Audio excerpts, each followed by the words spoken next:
정치가 바로 서야 나라가 바로 선다. 정치권 소식 발빠르게 전달해드립니다. 정치 파발마.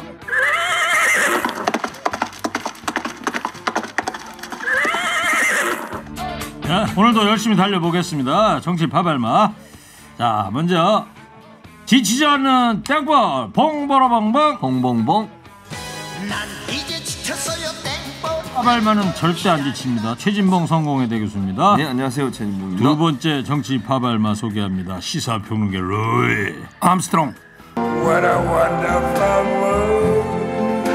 어서 들어오세요. 안녕하십니까. 자, 오늘 소정욱 정치 파발마는 2주 만에 좀 왜 2주 동안 안 나왔어요? 뭐 바빴어요? 사건이 이게 좀 늘었습니다. 예. 그래요? 실세라고 들었습니까? 예. 자, 오늘 허리케인 데스크에서는 전국 대학 교수들이 꼽은 올해의 사자성어 과이불개, 잘못하고도 고치지 않는다였단 말씀드리면서 청취자 여러분께서 각자 생각하시는 올해의 사자성어가 뭔지 저희가 여쭤봤는데 아까 조금 소개해드리겠습니다만 문자가 예상외로 다양한 문자를 많이 보내주고 계십니다. 뭐 굳이 한자가 아니더라도 순우리말로라도 4글자로. 그래서 정치 파발마에서도 이 주제로 계속 받아보도록 하겠습니다. 청취자 여러분께서 생각하시는 올해의 사자성어 또는 4글자 보내주셔도 됩니다. 자, 간간히 소개해드리도록 하겠습니다. 자, 먼저 오늘 대통령 지지율 여론조사 결과 나온 거 있어요? 예, 그렇습니다. 네. 예, 리얼미터가 미디어 출입은 의뢰로 지난 5일부터 9일까지 전국 만 18세 이상 성인 남녀 2,504명을 대상으로 조사한 결과인데요.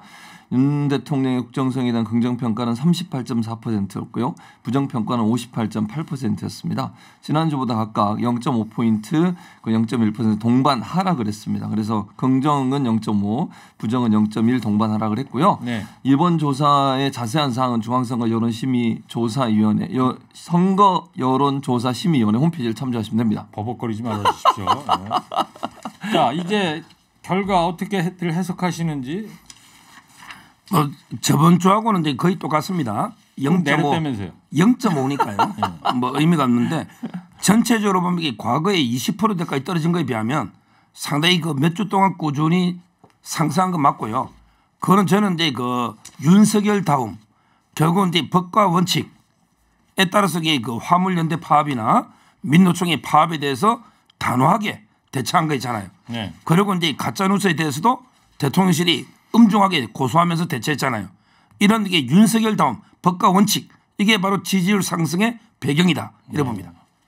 법과 원칙으로 강하게 하니까 지지율이 오른 것이다. 예. 단호해서 좋다. 네. 단호를 무슨 노조한테 단호하게 합니까? 어쨌든 제가 볼 때는요. 긍정평가는 60대 70대에서 많이 올랐고요. 보수층에서 많이 올랐습니다. 그 부분이 이제 긍정평가의 주요 그 상승의 원인으로 작용하고 있고요. 부정평가는 20대 40대 중도층에서 올랐어요. 계속. 그러니까 저는 사인을 잘 봐야 되는데 이 중도층이 올랐다는 것도 상당히 큰 문제고요. 판매, 생산, 노무, 서비스에서 5.2%나 상승을 했어요. 부정이. 그 말은 노조의 탄압에 대해서 상당히 부정적으로 보고 있는 여론이 많다. 그러니까 중도층에서도 부정적으로 보는 게 3% 올랐어요. 그러니까 중도하고 판매, 생산, 노무, 서비스 즉 노조와 연관돼 있는 분들, 현장에서 일하는 분들은 상당히 부정적으로 보고 있기 때문에 사실은 선거나 이런 데서는 중도층이 가장 중요한 캐스팅 보트 역할을 하지 않습니까? 그걸 좀 유념해야 될 걸로 보입니다. 알겠습니다. 자, 오늘 여론조사 결과 좀 먼저 살펴봤고요. 이상민 행안부 장관의 해임 건의안이 이제 어제 야당 주도로 이제 본회의를 통과했는데요. 예. 자, 일단 양당의 입장을 한번 육성으로 한번 들어보고 오겠습니다. 이재명 더불어민주당 당대표와 정진석 국민의힘 비대위원장 목소리입니다. 오로지 형사 책임, 법적 책임만 따지고 있습니다. 정치적 책임, 도덕적 책임은 어디 갔습니까? 그런 책임은 안 져도 되는 것입니까? 불가피하게 어제 우리 민주당이 이상민 장관에 대한 해임 건의안을 통과시켰습니다.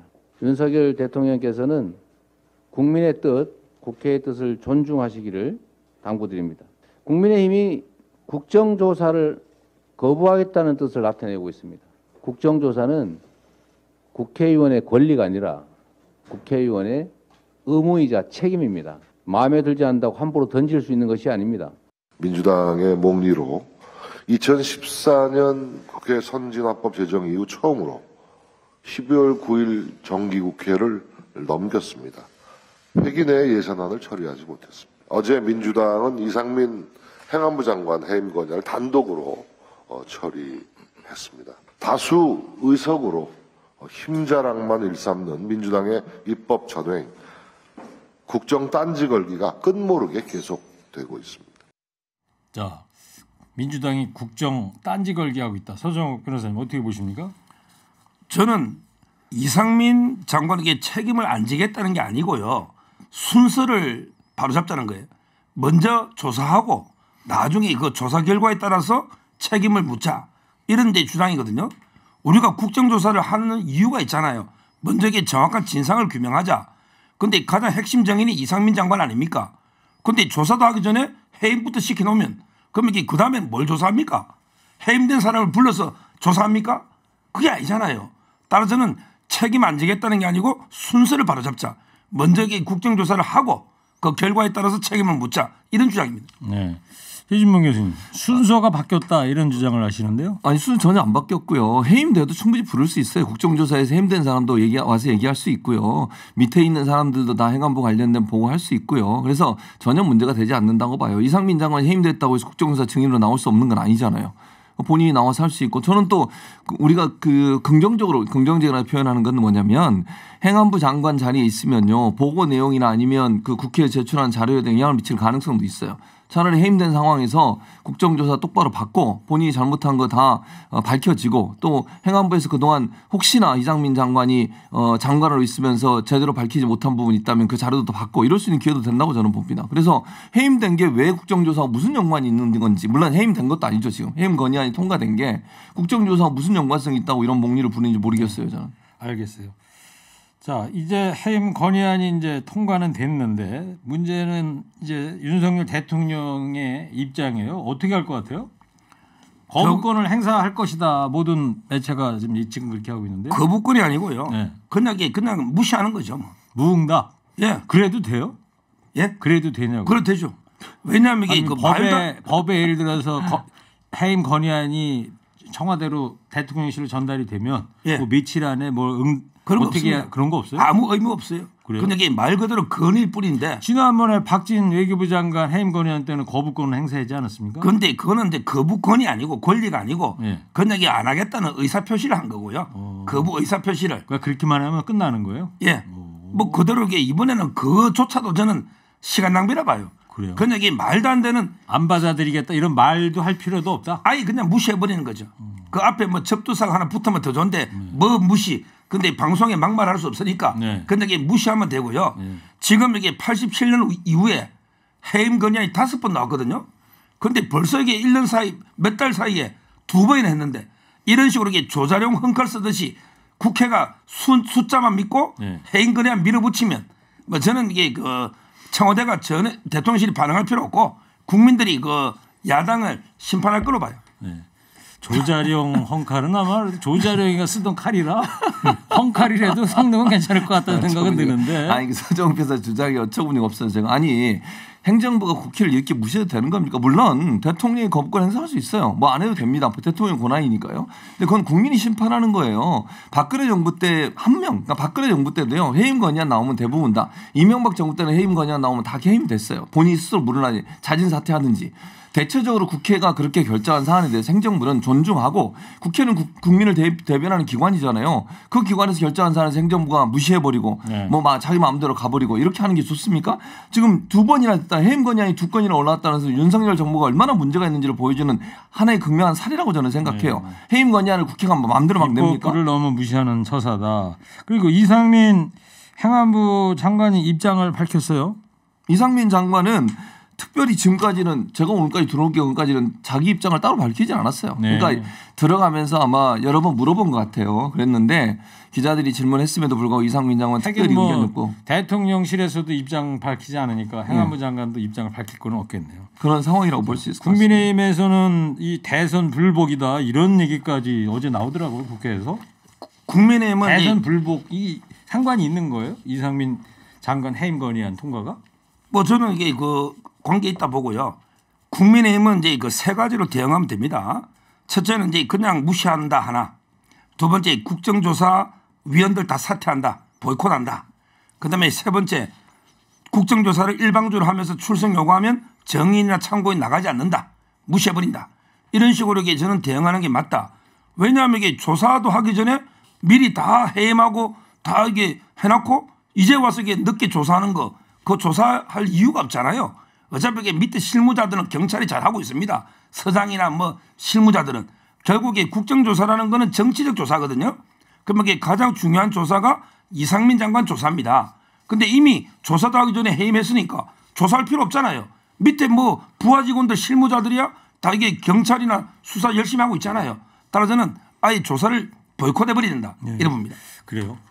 자, 12구 참사 국정조사가 43일 일정으로 시작이 됐는데 벌써 반이 그냥 지나가 버렸어요. 허송세월하면서 지나가 버렸단 말이에요. 앞으로 어떻게 될 것 같아요? 그러니까 저는 앞으로 이제 해야죠. 해야 되고요. 저는 뭐 지금 서정욱 변호사 말처럼 그러니까 지금 야당 국민의힘 말고 민주당과 정의당이라도 해야 된다. 야삼당 당연히 해야죠. 당연히 해야 된다고 저는 보고요. 뭐 저런 식으로 예를 들어 서정욱 변호사 지금 얘기했듯이 국민의힘이 저런 식으로 나오면요. 국민적 심판을 엄청나게 받을 거라고 저는 생각해요. 국민이 이 12구 참사에 정부가 책임지지 않는 모습 때문에 얼마나 화가 나 있고 유가족 그 피해자 유가족들 같은 경우도 협의회 만들어 가지고 이상민 장관 사퇴하고 대통령 사과로까지 주장하고 있는데 거기서 아무런 반응을 하지 않고 있어요. 국민들이 이거 보면서 과연 윤석열 정부에서 어떤 생각을 갖겠습니까? 어느 누구도 책임을 안 지고 정치적 책임을 누가 졌습니까? 밑에 있는 사람들이나 불러가지고 조사하고 있고 장관이 책임을 졌습니까? 총리가 책임을 졌습니까? 대통령이 제대로 사과를 했습니까? 지금 반발이 우려된다 이런 얘기를 최진봉 교수가 했는데 서정욱 변호사님 어떻게 생각하세요? 뭐 저는 이제 뭐 어차피 각 지지층은요 그 입장이 정해져 있는 거죠. 어차피 윤석열도 지지하는 분들은 뭐 다 이게 보이콧한다 보는 거고 또 비판하는 분들은 뭐 한다는 거니까. 알겠습니다. 그건 뭐 이미 정해져 있다 봐요. 자, 그리고 참사 유가족 170명이 유가족 협의회를 이제 설립했잖아요. 근데 권성동 국민의힘 의원이 한 말이 지금 논란이 되고 있어요. 한마디로 이제 그 세월호의 길을 가서는 안 된다 이 말이고요. 세월호의 길이 뭐냐? 한마디로 이제 그 정쟁으로 소비하다가 시민단체의 그 횡령 수단으로 악용된 가능성이 있다. 이런 이게 발언을 했거든요. 그런데 저는요, 결국은 이제 그 세월호를 수백억 들이가 그 이후에 여러 번 조사했지만 우리가 처음에 그 다 목격했잖아요. 그보다 이게 새롭게 뭐 본질적으로 밝혀진 게 있습니까? 수많은 이게 돈을 들여서 뭐 몇 차에 걸쳐 위원회 만들고 외국 출장도 갔는데 출장 보고서는 두 줄 쓰고 돈은 이게 몇십억 쓰고 했는데 뭐 더 밝혀졌습니까?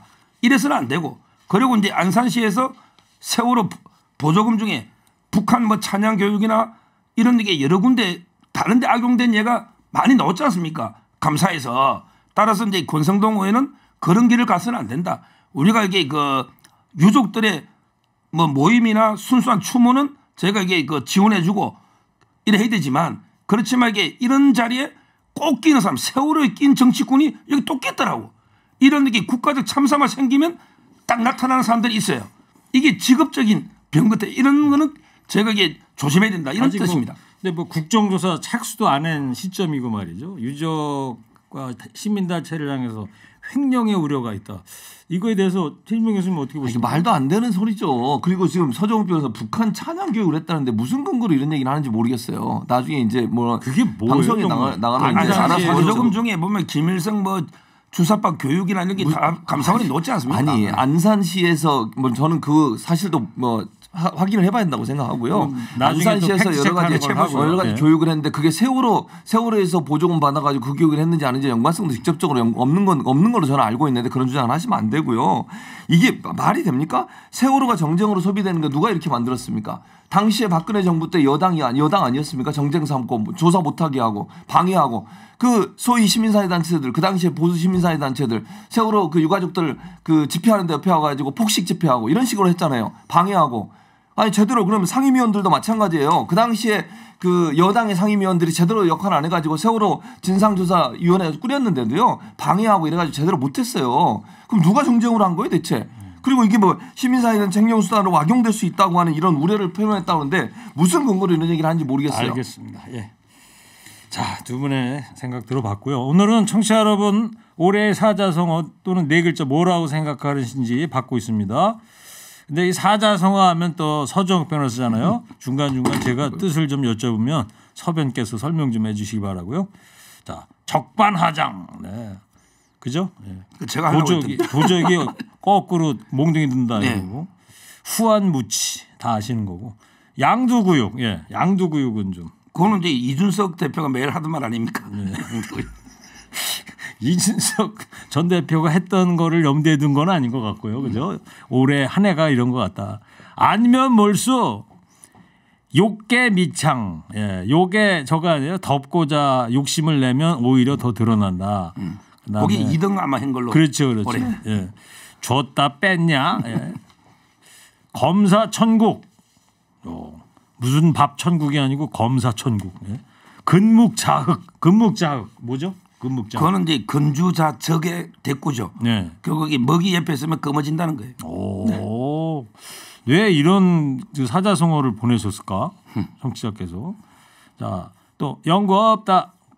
정치 없다.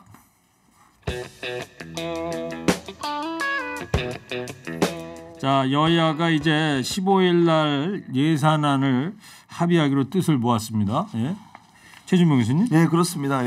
합의를 하기로 했는데 아직까지 지금 현재는 합의가 될 가능성이 뭐 있긴 하지만 노력은 하고 있지만 어떻게 될지 모르겠어요. 지금 가장 큰 쟁점이 되는 게 법인세 문제고요. 예. 법인세 문제하고 그다음에 이제 지역사랑 상품권 문제.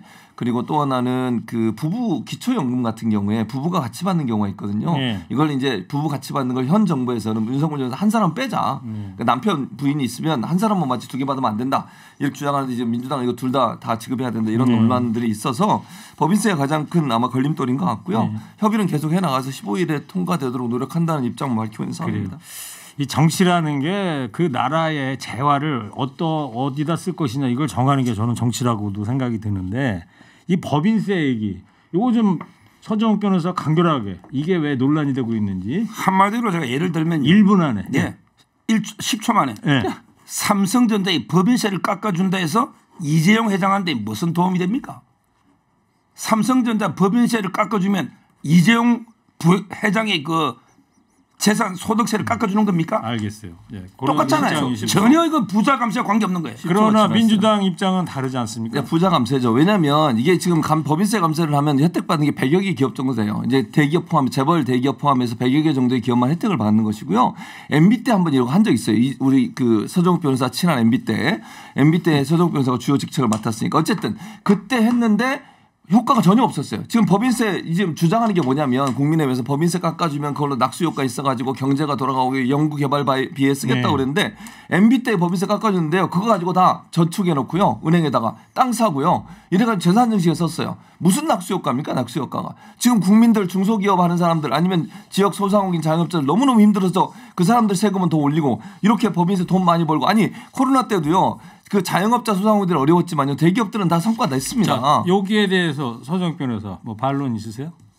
아니 뭐 제가 거기에 말한 거니까요. 네, 반론이 알겠습니다. 없습니다. 예. 자, 그 밖에 또 어떤 쟁점이 있는 거예요, 신일봉 교수님? 네, 말씀드린 것처럼 지역사랑 상품권 예산인데 이건 이제 민주당에서 주장하는 것은 현재 자영업자 소상공인들한테 직접적인 도움을 줄 수 있는 건 지역사랑 상품권이다. 이걸 왜냐하면 그 지역에 있는 데서만 쓸 수 있거든요. 그 상품권 예산하고 기초연금 부부 합산 감액 이것도 그러니까 남편 부인이 계시는데 기초연금을 두 분 다 받으시면 한 사람만 주고 한 사람 주지 말자. 네. 이게 지금 국민의힘이 주장이에요. 근데 민주당은 둘 다 드려야 된다 연세가 있으시니까 그거고요. 그다음에 이제 행안부 안에 경찰국 예산 있지 않습니까? 예. 요거 삭감하는 안, 요거 사안들이 주요 쟁점을 좀 떠오르고 있습니다. 자, 제가 여기 한마디만 예, 할게요. 말씀하세요. 민주당이 지금 여당입니까? 이게 민주당이 여당이냐고요. 국민의 심판을 받아 야당이 되고 살림은 집권 여당이 사는 겁니다.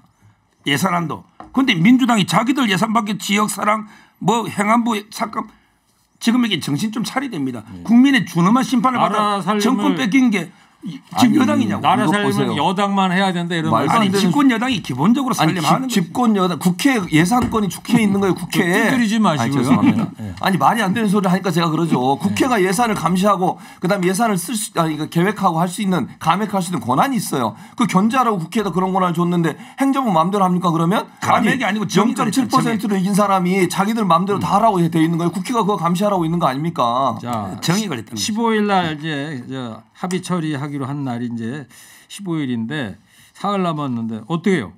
가능할 것 같습니까? 저게 보기에 저는 상당히 비관적으로 봅니다. 15일 날 안 될 것 같다. 예. 그러면 이게 준 정부가 예산으로- 짠 대로 하고 준 예산으로 예, 넘어가. 준 예산도 좋고 최진봉 교수님. 저는 막판까지 가능성이 전혀 없지 않다고 봅니다. 이제 막판에 아마 딜이 이루어질 가능성이 전혀 없다고 알겠습니다. 봅니다. 자, 오늘은 청취자 여러분 올해 사자성어 4글자 또 뭐라고 생각하는지 받아보고 있습니다. 몇 분 더 소개해드리도록 하겠습니다. 쉴드 고민. 쉴드 고민. 뭐 방패를 막이 해주는 고민을 하고 있다. 유치 발단. 다 보인다. 이 한 해의 사자성어를 4글자로 보내주시니까 이게 부연 설명은 제가 다 못 드리겠어요. 예? 자, 양심마비, 함량미달, 광란검객, 무협지 같아요. 광란검객, 정호후랑, 정호후랑 이게 뭔 뜻일까요, 서 변호사님 아세요 혹시? 정호후랑 사람 이름 같기도 하고. 언제 웃어?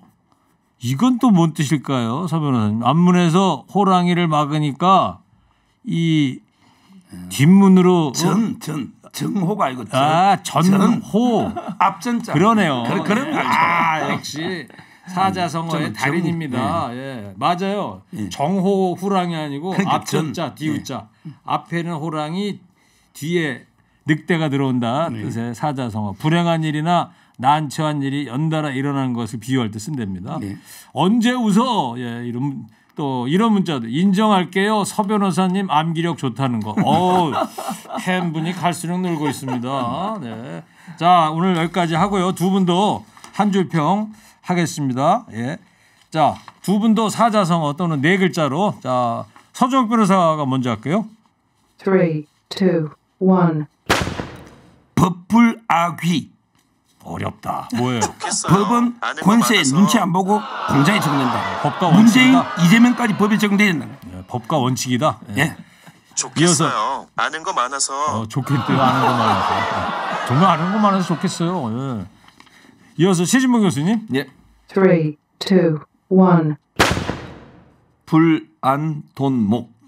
처음 들어보셨죠? 이게 무슨 뜻이냐면 부처의 눈과 돼지의 눈이란 글이에요. 어디서 많이 어떤 들었죠. 의미냐면 부처의 눈으로 보면 부처로 보이고 돼지의 눈으로 보면 돼지로 보인다는데 네. 이 말을 저는 권성동 의원한테 드리고 싶습니다. 이게 무슨 소리야?